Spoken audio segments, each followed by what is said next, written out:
that 43 you had, I didn't hear any, but I had just like you do. You go to that 43 you had, I hello दोस्तों, स्वागत है आपका एक बार फिर से हमारे इस YouTube channel think for you में। दोस्तों, इस वीडियो में हम जानेंगे कि न्यूरो मार्केटिंग किसे कहते हैं, किस किस तरह की टेक्नोलॉजी यूज करके इस मार्केटिंग को दुनिया की सबसे बड़ी मार्केटिंग स्ट्रेटजी में शामिल किया गया है। क्या ये दुनिया के लिए एक खतरा है या फिर एक अच्छी शुरुआत है, और कैसे कैसे आप न्यूरो मार्केटिंग कर सकते हैं। सब्सक्राइब करिए हमारे इस YouTube चैनल को और बेल आइकन दबाना मत भूलिएगा। इस वीडियो में दोस्तों हम जानेंगे कि न्यूरो मार्केटिंग काम कैसे करती है। दोस्तों, न्यूरो मार्केटिंग का जो रियल मतलब है वो आपके दिमाग की बात को रियल टाइम में जानने की तरह है। इसके पीछे टेक्नोलॉजीज और साइंस दोनों काम कर रही हैं, और बाकी नॉर्मल बिजनेसेस खुद से डेटा क्रिएट करके न्यूरो मार्केटिंग करने की कोशिश करते हैं। दोस्तों, इस मार्केटिंग में मार्केटर या फिर कोई रिसर्चर ये चेक करता है कि लोग कैसा रिस्पॉन्स कर रहे हैं, और उसी हिसाब से वो अपने प्रोडक्ट में बदलाव करके मार्केट में आगे रहने के बारे में या फिर अपने प्रोडक्ट को और ज्यादा सुधारने के बारे में काम करता है, जिसकी वजह से उसकी मार्केटिंग स्ट्रेटजी और सुधरती है और उसका समय और प्रॉफिट बढ़ता है। एग्जाम्पल के लिए, अगर मैं किसी प्रोडक्ट की पैकेजिंग देख रहा हूँ तो मुझे कैसा एक्सपीरियंस मिल रहा है, प्रोडक्ट में वो छोटे छोटे बदलाव जो उस प्रोडक्ट को पहले से अच्छा बना पा रहे हैं, और इन सारी चीजों का डेटा कलेक्ट करके वो ये देखने की कोशिश कर रहे हैं कि कैसे हमारा ब्रेन रिएक्ट करता है, और फिर अपने प्रोडक्ट में बदलाव करते हैं। और इस तरीके से पूरी मार्केट को टेस्ट किया जाता है। और यहाँ पर कुछ ऐसी टेक्नोलॉजीज भी हैं जो फिजिकल लेवल पर एक स्पेसिफिक पीपल पर टेस्ट करती हैं, जैसे fMRI, functional magnetic resonance imaging. fMRI जैसे MRI होती है, जिसमें आपके बॉडी को चेक किया जाता है, वैसे इस टेक्नोलॉजी से आपके ब्रेन की जांच की जाती है, और इससे आपके ब्रेन के फंक्शंस को चेक किया जाता है, आपके ब्रेन के स्पेसिफिक एरियाज की एक्टिविटी को देखा जाता है। और इसी तरीके से न्यूरो मार्केटिंग में रिसर्चेस चलती हैं। इसकी वजह से रिसर्चर्स को एक अच्छा खासा डेटा मिल जाता है। दोस्तों, आपका ब्रेन 3 तरह की अवस्थाओं से जुड़ा हुआ है, रैशनल, इमोशनल और रेप्टिलियन या फिर बायोलॉजिकल। तो दोस्तों, जो हमारे ब्रेन की पहली अवस्था रैशनल ब्रेन है, वो सिलेक्शन ओरिएंटेड होती है। जैसे आप किसी कपड़े की दुकान पर गए और घंटा भर आपने कपड़े को सेलेक्ट करते करते गुजार दिया। आप उस वक्त अपने बजट को अच्छे कपड़ों में बैलेंस करते करते एक इफिशियंसी बनाना चाहते थे। तो ये जो सिलेक्शन की एक प्रोसेस है, उसे आपके ब्रेन की रैशनैलिटी कहते हैं। और दूसरा होता है इमोशनल ब्रेन। अब अगर इमोशनल ब्रेन रैशनल ब्रेन से जुड़ा हुआ हो तो गलती की संभावना कम हो जाती है, लेकिन हमारा इमोशनल ब्रेन इमोशंस के ऊपर ज्यादा ध्यान देता है। तो इसमें हमारे इमोशंस को ट्रिगर करके मार्केटर्स ज्यादा फायदा उठाते हैं। और तीसरा रेप्टिलियन ब्रेन या फिर बायोलॉजिकल ब्रेन, जो हमारे पास्ट या फिर एवोल्यूशनरी सक्सेस के बेस्ड पर डिसीजन ले लेता है। और इन्हीं ब्रेन पीरियड्स को समझकर वो ये चेक करते हैं कि कस्टमर को किस मोमेंट में ऐसा कौन सा फैक्टर है जहां पर प्रॉब्लम आई है। मतलब उनकी मार्केटिंग ज्यादा कॉम्प्लेक्स तो नहीं हो गई, या कहीं बजट में अनफिट तो नहीं हो गई। हमारे पास ऐसे और क्या अल्टरनेटिव्स हैं जिसमें हम कस्टमर की साइकी को और ज्यादा ट्रिगर करके, जैसे कलर साइकोलॉजी, किस कलर के साथ कौन सा कलर ज्यादा फिट या फिर ब्यूटीफुल लग रहा है, या फिर इस तरह के ब्रांड के लिए कौन सा कलर ज्यादा अच्छा है। और इन सारी चीजों में, जैसे टेस्ट में, प्रोडक्ट में, पैकेजिंग में या फिर कलर्स में, कस्टमर को क्या पसंद आया, इसकी वजह से वो कन्वर्ट हो गया। एग्जाम्पल के लिए, अगर आप किसी बड़े रेस्टोरेंट में गए तो आपको जो एक ब्यूटीफुल एरोमा मिलेगा जिसमें आप प्रोफेशनैलिटी को एंजॉय करोगे। किसी कॉफी शॉप में गए तो वहाँ पे जो फ्रेग्रेंस है वो आपको एक कॉफी की तरह ही मिलेगी। बड़े रेस्टोरेंट में कोई धीमी आवाज में म्यूजिक प्ले हो रहा होगा, जिससे एक खूबसूरत माहौल बनाने की कोशिश की जाती है। तो फिर क्लब्स में एक हाई टेम्पो का म्यूजिक बजेगा, और वो उसके एनवायरनमेंट के हिसाब से।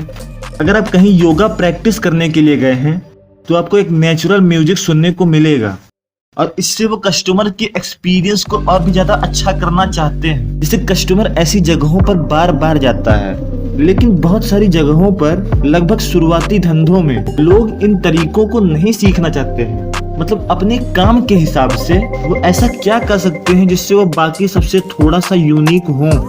अगर किसी ने हल्का सा भी ध्यान दिया तो वो एटलीस्ट सबसे पहले फर्स्ट मूवर एडवांटेज ले पाएंगे। इससे आगे चलकर लोगों के बिहेवियर को खुद से एनालिसिस करके या फिर किसी टेक्नोलॉजी का यूज करके वो ग्रो कर पाएंगे। तो फ्रेंड्स, वो सारा बेटर एक्सपीरियंस जो हमें सोशल मीडिया पर मिलता है, डिलीवरी वालों की वो 30 मिनट में खाना पहुंचाने की स्ट्रेटजी, वो सारे कस्टमर को किसी ब्रांड या प्रोडक्ट की ओर ज्यादा एडिक्टिव बनाने के लिए है। दोस्तों, आज से पहले के जमाने में, लगभग आज से 30 से 40 साल पहले, आपने सुना होगा कि म्यूजिक कैसेट्स ट्रेन में, मालगाड़ी में, भर भर के शहरों में, पूरे देश के ज्यादा खरीदने वाले हॉटस्पॉट्स पर कैसेट्स सप्लाई किया जाता था। इसमें किसी म्यूजिशियंस के पास पहले से इतना पैसा हो कि वो एक म्यूजिक बेस्ड बिजनेस को चला पाए। इसमें कैसेट्स की मास लेवल पर मैन्युफैक्चरिंग की कॉस्ट, इसमें लाखों कैसेट्स को मैन्युफैक्चरिंग किया जाता था, फिर उनकी ट्रांसपोर्टेशन की कॉस्ट, और पूरे मार्केट में भी ना पहुंच पाना। इसकी वजह से वो आज के जमाने के कंपैरिजन में ज्यादा फ्रस्ट्रेटिंग थी। लेकिन आज लोग आसानी से सोशल मीडिया पर एड्स के थ्रू हजारों लोगों को आसानी से एक्सेस कर सकते हैं, और वो भी स्पेसिफिक ऑडियंस को, वो ऑडियंस जो आपके गाने को सुनना चाहती है। और इसमें ना ही कोई मैन्युफैक्चरिंग का कॉस्ट या फिर ट्रांसपोर्टेशन की कॉस्ट या फिर इतने बड़े लेवल पे लेबर की कोई कॉस्ट नहीं होने वाली है। इसकी वजह से स्ट्रगल पहले से काफी कम हुआ है। आप किसी भी एरिया में देखिए, बिजनेसेस की सर्विसेज पहले 20-25 सालों में 1000 गुना बदल गई हैं, और अब वो लोग जो दिमाग लगा रहे हैं वो आसानी से बहुत आगे बढ़ पा रहे हैं, और जो नहीं लगा पा रहे हैं वो धीरे धीरे आगे बढ़ेंगे, लेकिन उन्हें फर्स्ट जनरेशन मूवर एडवांटेज नहीं मिलेगी, क्योंकि एक शुरुआती समय निकलने के बाद चीजें ज्यादा सस्ती और मेहनत ज्यादा बढ़ जाती है। मतलब कंपटीशन और स्ट्रगल ज्यादा बढ़ जाता है। और ये न्यूरो मार्केटिंग के सारे फायदे हैं। इंटरनेट की वजह से हमारी सारी दुनिया ग्लोबलाइज्ड है और हम एक दूसरे से अच्छी तरह से कसकर जुड़े हुए हैं। इसकी वजह से हम अगर चाहें तो इस दुनिया के किसी भी कोने की कम्युनिटी को चीजें बेच सकते हैं, और इससे अल्टीमेटली पब्लिक का काफी एक्सपीरियंस अच्छा हो रहा है। हमारे थॉट्स बदलते हैं, देश के देश विकसित होते हैं। लेकिन इसकी कुछ बुराइयां भी हैं जो आपको ध्यान में रखनी चाहिए। इसे एक्सपर्ट्स अक्सर हाईलाइट करते रहते हैं कि जिस तरह से आपका एक्सपीरियंस पहले से लगातार अच्छा किया जाता है, आपके डेटा के आधार पर अगर उसी डेटा को मिसयूज किया जाए, किसी ऐसी कंपनी को बेचकर जो उसके सही पैसे जैसे गूगल और फेसबुक जैसे कंपनी को दे दे, और वो दूसरे देशों की कंपनी किसी भी देश में अपने प्रोडक्ट को ऊपर रख के कंपटीशन को खत्म कर दे, जिसकी वजह से उस देश के छोटे व्यापारियों को तो घाटा सहना पड़ेगा ही। साइमल्टेनियसली देश के लोगों का विकास, देश के लोगों का डेटा, जिसकी वजह से वो किसी spammer, hacking group, unknown terrorism group या फिर स्कैमर जो पहले तो उनसे शरीफ बनकर डेटा उनसे खरीद लें, बाद में इस लेवल पर उसका मिसयूज करें, तो इससे देशों की सुरक्षा खतरे में पड़ सकती है। इन डेटास के आधार पर बहुत सारी कंपनियों का ग्रोथ सीक्रेट छिपा हुआ है।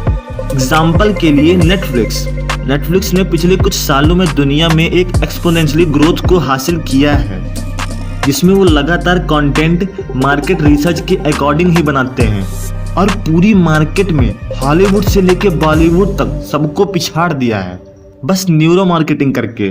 न्यूरो मार्केटिंग का नेटफ्लिक्स ने ऐसा यूज किया है कि एक नई मार्केटिंग ग्रोथ स्ट्रेटजी को इतने बड़े लेवल पर प्रूफ कर दिया है। लेकिन और भी चीजें इसके बियॉन्ड हैं, फिर भी नेटफ्लिक्स एक बहुत बड़ा एग्जाम्पल है।